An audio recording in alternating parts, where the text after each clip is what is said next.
সংসারে আমাদের জীবনে যখন কোনো সুখ বা দুঃখ আসে, তার জন্য আমরা কাউকে না কাউকে অবশ্যই দায়ী করে থাকি, তাই না? এই ব্যক্তি আমাদের সাথে এরকম কাজ করেছেন, তাই আমার সাথে এমন হলো। ওই ব্যক্তি যদি এমনটা না করতেন, তাহলে আজ আমি ওই স্থানে পৌঁছতে পারতাম। সবই আপনার দৃষ্টিভঙ্গির ওপর নির্ভরশীল, আর যদি আপনার দৃষ্টিভঙ্গি এমন হয়, তাহলে তা অনুচিত। সত্যি কথা বলতে, এই সংসারে ভিন্ন ভিন্ন ধরনের মানুষ আছে। এটা আপনার উপর নির্ভর করছে কিভাবে তাদের স্বাগত জানাবেন। একবার ভাবুন, আমি আমার দুটো হাত সামনে নিয়ে এলাম, দুটো মুঠো খুলে দিলাম। দুই প্রকারের মানুষ আসবেন, কিছু না কিছু দিয়ে যাবেন। এই মুঠো যদি আমি বন্ধ করে দিই, তাহলে না কেউ আমাকে কিছু দিতে পারবে, না আমার কিছু যাবে আসবে। নিশ্চয়ই বুঝতে পারছেন এই দুই ধরনের ব্যক্তি কারা এবং তারা কি দিয়ে যান। আমি যদি নিজের মুঠো খুলে দিই, তাহলে কিছু ভালো মানুষ আসবেন, আমাকে আনন্দ, সন্তুষ্টি, জ্ঞান প্রদান করে যাবেন, ভালো অভিজ্ঞতা দিয়ে যাবেন। কোনো খারাপ ব্যক্তি যদি আসেন, তাহলে তিনিও খারাপ অভিজ্ঞতা দেবেন, যার থেকে আমি শিক্ষা লাভ করব। এই সব কিছু আমি লাভ করতে পারি। মুঠো যদি বন্ধ করে রাখি, তাহলে আমি কিছুই পাবো না। দেখুন, এই সংসারে প্রত্যেকের জীবনে এইরকম। প্রত্যেকের জীবনে সবকিছুই আছে, ভালো খারাপ দুই মানুষই আছে। ভালো অভিজ্ঞতা আছে, খারাপ অভিজ্ঞতা আছে। নির্ভর করছে আপনার উপর যে আপনি কি করবেন। এনাদের স্বাগত কিভাবে জানাবেন, কার থেকে কি বুঝবেন, কি শিখতে পারবেন, আর কোন দৃষ্টিভঙ্গি নিয়ে অগ্রসর হবেন। এটাই নির্ধারণ করবে যে আপনার জীবন কেমন হবে। আসুন আমার সাথে ভালোবেসে বলুন, রাধা রাধা। জীবনে যখন কোনো ব্যক্তি নিজের লক্ষ্য প্রাপ্তির জন্য নিরন্তর পরিশ্রম করতে থাকেন, চেষ্টা করতে থাকেন, তখন তিনি কষ্ট অনুভব করেন। কখনো শারীরিক কষ্ট, কখনো মানসিক কষ্ট। এবার উনি এটা ভাবতে থাকেন যে আমি কি উচিত করছি নাকি অনুচিত করছি। কারণ অন্যদিকে এমন একজন ব্যক্তিও আছেন যিনি একদমই পরিশ্রম, চেষ্টা করছেন না। তিনি মদিরা পান করেন, বিলাসিতায় জীবন কাটান, অলস প্রকৃতির হয়ে ওঠেন, নিদ্রাতে বিলীন হয়ে থাকেন আর ভাবেন যে তিনি সুখ লাভ করছেন। কিন্তু এরকম কেন হয়? কারণ যখন আমরা সৎ পথে থাকি, উচিত পথে চলি, লক্ষ্য প্রাপ্ত করার জন্য চেষ্টা করতে থাকি, তখন আমাদের ভেতরে থাকা নেতিবাচক শক্তি এবং পাপ এই দেহকে ত্যাগ করে দেয়। আর এই অনুভূতিটাই আমাদের দুঃখের অনুভূতি দেয়, কষ্ট দেয়। এবার সেখানে যদি আমরা কুপথে চলি, অনুচিত পথে চলতে থাকি, তাহলে আমাদের ভেতরে থাকা পুণ্য এবং ধনাত্মক শক্তি আমাদের দেহ ত্যাগ করে দেয়। আর এই অনুভূতির কারণেই আমরা সুখ অনুভব করি। কিন্তু কখনো ভাববেন যে এই সুখ বেশি সময় পর্যন্ত থাকে না। সেই জন্য সবসময় মনে রাখবেন, যদি আপনি জানেন যে এটাই আপনার লক্ষ্য, এটাই উচিত পথ, শুভ পথ, তাতে নিরন্তরভাবে এগিয়ে যেতে চেষ্টা করতে থাকুন। এই কষ্ট আপনাকে সুখের পরাকাষ্ঠায় কখন পৌঁছে দেবে তা আপনি জানতেই পারবেন না। আসুন আমার সাথে ভালোবেসে বলুন, রাধা রাধা। প্রত্যেক মানুষ নিজের জীবনে হীরক তথা হীরে এবং দর্পণ এই দুই দেখেছেন। এই দুই হলো সাদা এবং এরা দুজনেই আলোর প্রতিফলন ঘটায় এবং এরা দুজনেই উজ্জ্বল হয়ে ওঠে। আপনি হয়তো মনে মনে ভাবছেন যে এটা কি ধরনের তুলনা করছি। একটা হীরে তো রত্ন, তার মূল্য দর্পণের থেকে অনেক গুণ বেশি।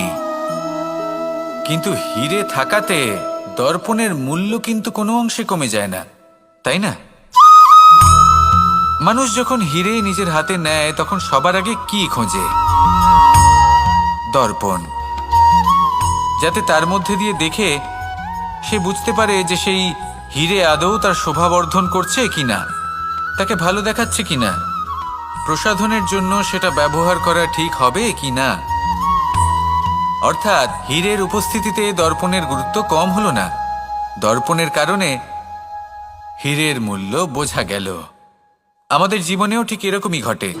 আপনারা যদি সংসারে নিজের আশেপাশে দেখেন, এমন অনেক মানুষ দেখতে পাবেন যারা নিজেদের ক্ষেত্রে মহান স্থানে পৌঁছেছেন, নিপুণ এবং শ্রেষ্ঠ হয়েছেন। আর তাদের মধ্যে আপনার নিজের মনে হয় যেন আপনি হলেন দর্পণ। নিজেকে ছোট মনে করবেন না। আপনার মূল্য কম হচ্ছে না, আপনার নিজস্ব মূল্য আছে। আর যদি আপনার অস্তিত্ব না থাকে তাহলে ওনাদের অস্তিত্বের মূল্য সংসার বুঝতেই পারবে না। জীবনে সবসময় চেষ্টা করবেন যাতে আপনি আরো বেশি শ্রেষ্ঠ হয়ে উঠতে পারেন। আপনি নিজে যে স্থানে আছেন সেটাকে ছোট মনে করবেন না, তারও নিজস্ব একটা মূল্য আছে। যদি আপনি হিরে হয়ে থাকেন তাহলে অহংকার করবেন না, যদি আপনি দর্পণ হয়ে থাকেন তাহলে নিজেকে ছোট মনে করবেন না। আসুন আর আমার সাথে ভালোবেসে বলুন, রাধা রাধা। মানুষ জন্মগ্রহণ করে, তার সাথে ভয়েরও জন্ম হয়। ছোটবেলা থেকেই আমাদের মনে কোনো না কোনো প্রকারের ভয় থেকেই যায়। কেউ এই বিষয়ে ভয় পায় যে তার কোনো বস্তু তার থেকে দূরে চলে যাবে। কেউ এই বিষয়ে ভয় পায় যে আমি নিজেকে হারিয়ে ফেলব। কেউ এই ভেবে ভয় পায় যে আমার প্রিয়জনেরা তারা যেন আমার থেকে দূরে না চলে যায়। কেউ এই ভেবে ভয় পায় যে আমরা যেন পথ না হারিয়ে ফেলি, আদি ইত্যাদি। কিন্তু সত্যি কথা বলতে ভেবে দেখুন, এই ভয় বাস্তবে কি? শুধুই একটা মনস্থিতি, আর কিছুই নয়। যা কিছু আপনি জীবনে পেয়েছেন তা একদিন আপনাকে হারাতে হবে। এই জীবন হলো আপনারই, কিন্তু তাও একদিন সমাপ্ত হবে। তাই ভয় পেয়ে কি লাভ? এই ভয় শুধু আপনাকে জীবন যাপন করা থেকে বাধা দিচ্ছে, আর কিচ্ছু নয়। পথ হারিয়ে ফেললেই বুঝতে পারবেন যে নতুন পথ কিভাবে বানাতে হয়। কিছু মানুষকে জীবন থেকে হারালে তবেই আপনি বুঝবেন যে আপনার আপনজনকে। এই ভয়ের কারণে ভীত হয়ে থাকবেন না। এই তারা নক্ষত্র অন্ধকারের অভাবে গুরুত্ব হারায়। শিবকেও মহাদেব হওয়ার জন্য বিষপান করতে হয়েছিল। প্রত্যেক পরিস্থিতি, প্রত্যেক সাফল্য আপনার পরীক্ষা নেবে, তাতে উত্তীর্ণ হওয়া হলো আপনার কর্ম। যখনই আপনি ভয় পাবেন বা সংকটের সম্মুখীন হবেন, তখন সাহসের সাথে তার সম্মুখীন হন। মনে রাখবেন, যে সম্মুখীন হতে জানে সাফল্য তার সাথে সবসময় থাকে। আসুন আর আমার সাথে ভালোবেসে বলুন, রাধা রাধা। এই সংসারে সব থেকে বেশি কোমল বস্তু হলো রেশম। এই রেশম এতটাই কোমল হয় যে এর পুরো একটা থান শুধুমাত্র একটা হাতে ধরা সম্ভব। কখনো ভেবে দেখেছেন এই রেশম কিভাবে হয়? একটি কীট তার লালার দ্বারা উৎপন্ন হয়। এই কীট সেই রেশমকে পাক দিতে থাকে, পাক দিতেই থাকে, আর আস্তে আস্তে তার মধ্যেই জড়িয়ে পড়ে। শেষে ওর এই সুন্দর অমূল্য সৃষ্টি রেশমের এই সুতো, তার নির্মাণ কার্য পূর্ণ হয়। কিন্তু তাতেই ও নিজে বন্দী হয়ে যায়। নিজেরই মায়াজালের এই বন্দী গৃহে নিজেই ফেঁসে যায়। এবার এই সুতোকে ব্যবহারযোগ্য করে তোলার জন্য এই কীটগুলিকে এই কবচের সাথেই ফুটন্ত জলে ফেলে দেওয়া হয়। এই সংসারে যদি আমাদের স্বপ্ন এই সংসারের দুঃখ হরণ করার জন্য, এই সংসারে সুখ বিতরণ করার জন্য হয়, তবেই আমাদের প্রগতি সম্ভব। যদি আমাদের এই স্বপ্ন শুধুই আমাদের এবং আমাদের স্বার্থ সিদ্ধির জন্য হয়, তাহলে এই স্বপ্ন আমাদের অন্ধ করে দেবে, আমাদের অন্ধকারের পথে নিয়ে যাবে, আর আমরাও সেই কীটের মতো হয়ে যাব। নিজেদেরই মায়াজালে আমরা নিজেই ফেঁসে যাব, আর শেষে আমরা যদি কিছু লাভ করি তা হবে একাকিত্ব, অন্ধকারময় মৃত্যু। তাই স্বপ্ন অবশ্যই দেখুন, কিন্তু এমনভাবে স্বপ্ন দেখবেন না যে তার এই বন্দিগৃহে আপনি নিজেই ফেঁসে গেলেন। স্বপ্ন দেখুন পরোপকারের, পরমার্থের, সবাইকে উদ্ধারের, অন্ধকারের নয়। তবেই কল্যাণ হবে, আর তবেই এই হৃদয় প্রসন্ন হয়ে বলবে, রাধা রাধা। মানুষ যখন এই সংসারে প্রবেশ করে, অর্থাৎ জন্মগ্রহণ করে, তখন নিশ্চিন্তে থাকে, আনন্দে থাকে। কিন্তু যেইমাত্র তার মধ্যে বোধশক্তি আসে, তখন সে চিন্তা করতে শুরু করে। চিন্তা ভবিষ্যতের, সেই সমস্ত বিষয় নিয়ে চিন্তা করে যা ওর হাতে নেই। তারপর বড় হয়, বিবাহ সম্পন্ন হয়, গৃহস্থ জীবন যাপন করে, তারপর আবার চিন্তায় মগ্ন হয়ে যায়। ভাবে, এই যে আমার পরিবার, আমি কি ঠিকমতো তার খেয়াল রাখতে পারছি? কাল যখন আমি এই সংসার থেকে চলে যাব, তখন আমার এই পরিবারের দেখাশোনা কে করবে? শেষ পর্যন্ত এই পরিবার তো আমারই উত্তরদায়িত্ব। যাক, আপনাকে একটা প্রশ্ন করি। এই সংসারে আসার পূর্বে আপনি কি এই প্রশ্ন করেছিলেন, এটা ভেবেছিলেন যে আমাকে ছাড়া এই সংসার কিভাবে চলবে? করেননি, তাই তো? তাই আপনার এটা নিয়ে দুশ্চিন্তা করার প্রয়োজন নেই যে আপনি যখন এই সংসার ত্যাগ করে চলে যাবেন তখন কি হবে। আপনি যখন ছিলেন না তখনও এই সংসার চলছিল, আপনি যখন এই সংসার ত্যাগ করবেন তখনও এই সংসার চলতে থাকবে। যদি কোনো বিষয়ের প্রভাব থাকে তা হলো আপনার আজকের তথা বর্তমানের কর্ম, অর্থাৎ আজ আপনি কি করছেন, কার জন্য মঙ্গল করছেন, কাকে প্রেরণা দিচ্ছেন, কাকে সাহায্য করছেন, কোন উদাহরণ প্রস্তুত করছেন। আপনি এই সংসারে যে ছবি অঙ্কন করবেন সংসার সেটাই মনে রাখবে। তাহলে শুধু সৎকর্ম করুন, মঙ্গল করতে থাকুন, আর আমার সাথে ভালোবেসে বলুন রাধা রাধা। একবার একটা শেয়াল বনে বিচরণ করছিল। ও একটা ছোট্ট শাবক দেখতে পেল। ও ভাবলো আজ একেই আমি খাবার হিসেবে গ্রহণ করব। আশেপাশে দেখলো কেউ দেখছে না, তো কেউ ছিল না, আর সেই শাবকের ওপর আক্রমণ করল, যা হলো একটা ঘোর অপরাধ। বনের নিয়ম অনুসারে আপনি কখনোই শাবকের ওপর আক্রমণ করতে পারেন না। তারপর এই খবরটা যখন রাজা সিংহ জানতে পারলেন, সভার আয়োজন করলেন। কিন্তু সেখানে শেয়াল বলল, আমি তো এরকম কিছু করিনি। কিন্তু যদি আপনি এরকম বলেন, কোনো প্রমাণ দিন, এর কোনো সাক্ষী আছে? তখন রাজা সিংহ পেঁচাকে ডেকে পাঠালেন, যে সেই মুহূর্তে বৃক্ষের শাখার ওপর বসেছিল, সে সব কিছু দেখেছিল। পেঁচা সব সত্যি কথা বলল, আর শেয়ালকে মৃত্যুদণ্ড দেয়া হলো। এবার এই কাহিনী আমি আপনাকে কেন শোনালাম? কারণ মানুষও কখনো কখনো এরকম কর্ম করেন যা শিয়াল করেছে। এটা ভাবেন কেউ দেখছে না, যখন আমি অনুচিত কর্ম করতেই পারি। কিন্তু না, আপনি যাই করুন না কেন, কেউ না কেউ অবশ্যই তা দেখছে। কোনো ব্যক্তি না হলেও কোনো প্রাণী, না হলে কোনো যক্ষ বা দেব বা প্রেত। যদি এনারা কেউ না দেখেন, তাহলে ধরিত্রী মাতা দেখেন, যেখানে দাঁড়িয়ে আপনি সেই কর্ম করছেন, তাই না? তাই একটা কথা সবসময় মনে রাখবেন, কে দেখছেন কে দেখছেন না সেই বিষয়ে ভাবা ছেড়ে দিন। এটা খুব সহজ কথা। আপনি যদি উচিত কর্ম করেন, উচিত ফল পাবেন। যদি অনুচিত কর্ম করেন, তাহলে আপনি অনুচিত ফল অবশ্যই পাবেন। সেই জন্য উচিত পথে চলতে থাকুন, উচিত কর্ম করতে থাকুন, আর আমার সাথে ভালোবেসে বলুন রাধা রাধা। সুখ, দুঃখ এবং শক্তি, এই তিন হলো এই সংসারের ত্রিদেবের মতো। আমাদের জীবনে যা কিছু ঘটছে এই তিনটির ভিত্তির উপরেই হচ্ছে। আসলে এই সংসারের একটা নিয়ম আছে, যখনই আপনি কিছু লাভ করেন, এই সংসার আপনার পরীক্ষা নেয়।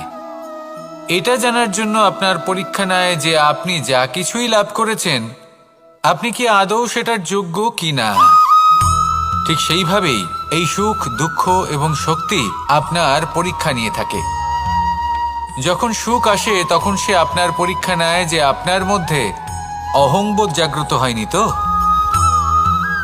যদি অহংবোধ চলে আসে, তাহলে সুখ সেখানেই সঙ্গ ত্যাগ করে। দুঃখ আপনার ধৈর্যের পরীক্ষা নিতে থাকে, আর যদি আপনার মধ্যে ধৈর্য না থাকে, তাহলে এটা আপনাকে আরো বেশি দুঃখের গভীর অন্ধকারে ঠেলে দেবে। সেখানে শক্তি পরীক্ষা নেয় আপনার বিনম্রতার। যদি আপনি বিনম্র না হন, তাহলে হয় এই শক্তি আপনার সঙ্গ ত্যাগ করবে, নয় এই শক্তি বিনম্রতার অভাবে আপনার পতনের কারণ হতে পারে। এই সংসারে যে কোনো ব্যক্তি যিনি এই পরীক্ষায় উত্তীর্ণ হয়ে থাকেন, এই জীবনে তিনি সাফল্য লাভ করেন। আসুন আমার সাথে ভালোবেসে বলুন রাধা রাধা। আমি মনুষ্য রূপে জন্ম নিয়েছি এবং সমস্ত কর্ম এই রূপেই করেছি। কিন্তু আশ্চর্যের বিষয় হলো যে আজও মানুষ আসেন এবং হাত জোড় করে প্রার্থনা করেন যেন আমি ওনাদের সহায়তা করি। আপনাদের একটা কথা বলতে চাই, আমি সকলকে সাহায্য করতে পারবো না, কিন্তু আমি শিক্ষা অবশ্যই দিতে পারবো, জ্ঞান প্রদান করতে পারবো। এমন কিছু জ্ঞান যার ভিত্তিতে মানুষ যা চাইবেন তাই লাভ করতে পারবেন, যদি সঠিক কর্ম করতে থাকেন। যখন কংসের অসুররা গোকুলে ধ্বংসলীলা চালাচ্ছিলেন তখন আমি কারোর থেকে সাহায্য চাইনি। আমি দাঁড়িয়েছিলাম এবং আমি তার বিরোধিতা করেছিলাম। সবাই বলেন যে আমি ছোট্ট একটা আঙুলে গোবর্ধন পর্বত তুলেছিলাম, কিন্তু আমি কি ওখানে একা ছিলাম? কখনোই নয়।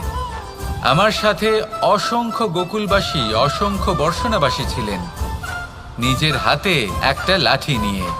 ওনাদের মনোবল, ওনাদের আশীর্বাদ আমার সাথে ছিল।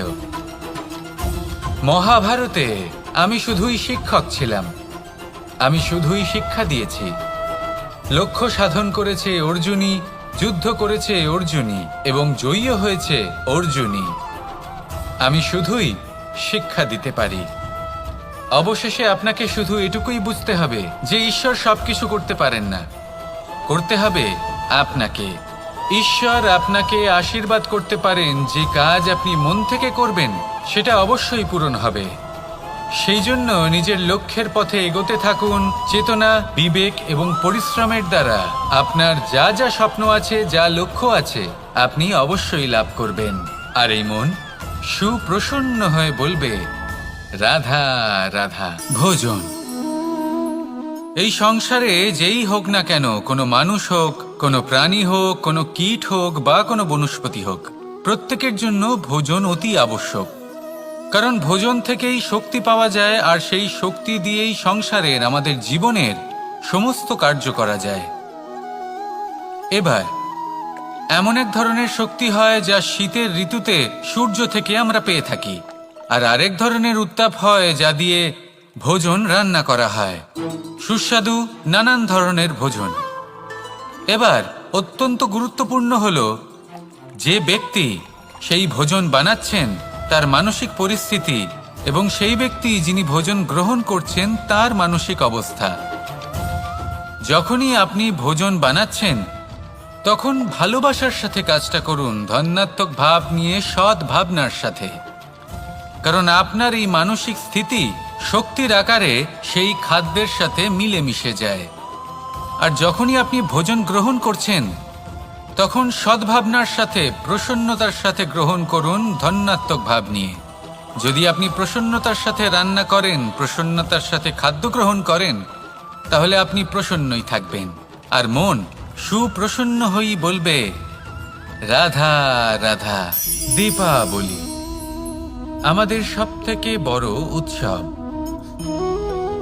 শ্রীরাম রাবণকে পরাস্ত করে 14 বছরের বনবাস কাটিয়ে আবার অযোধ্যায় ফিরে এলেন অমাবস্যার রাত্রে। অযোধ্যায় সবাই খুব প্রসন্ন ছিলেন, খুবই উৎসাহিত ছিলেন।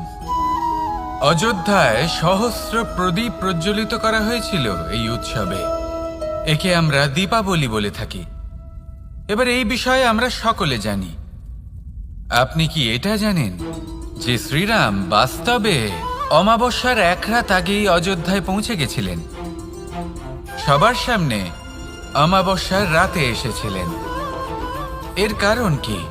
শ্রীরাম প্রমাণ করতে চেয়েছিলেন যে যে কোনো সময়, দিন হোক বা রাত, শুভ বা অশুভ হয় না। শুভ অশুভ কিছু থাকলে তা হলো মানুষের চিন্তা, তার ভাবনা, তার নির্বাচন আর তার কর্ম। নিজেই দেখে নিন, শ্রীরাম শুভ কাজ করে ফিরেছিলেন এবং অমাবস্যার মতো গভীর এক রাত্রিকেও দীপাবলিতে পরিবর্তিত করেছিলেন। এমনটাই যদি আমরা করতে পারি, তাহলে এমন কোনো গৃহে যান যেখানে অসহায় ব্যক্তি রয়েছেন, যা অন্ধকারাচ্ছন্ন, আর সেখানে প্রকাশ প্রজ্বলিত করুন। প্রকাশ সহায়তার, প্রেরণার, আশার। যদি এমন কিছু আমরা করতে পারি তাহলে তাকে প্রকৃত অর্থে দীপাবলি বলা যেতে পারে। তাহলে নিজের পরিবারের সাথে দীপাবলি পালন করুন। আপনাদের শুভেচ্ছা জানাই। আসুন আর আমার সাথে ভালোবেসে বলুন, রাধা রাধা। এই শুকনো পাতাটিকে দেখুন, নিষ্প্রাণ হয়ে পড়েছে।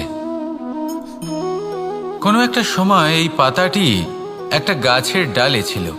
সেই গাছ ওর লালন পালন করত। যখন যখন বাতাস বইত, এই পাতায় কম্পন দেখা দিত, মনকে প্রফুল্ল করে তুলত। কোনো একদিন এই পাতা গাছের ডাল থেকে ঝরে পড়ে গেল।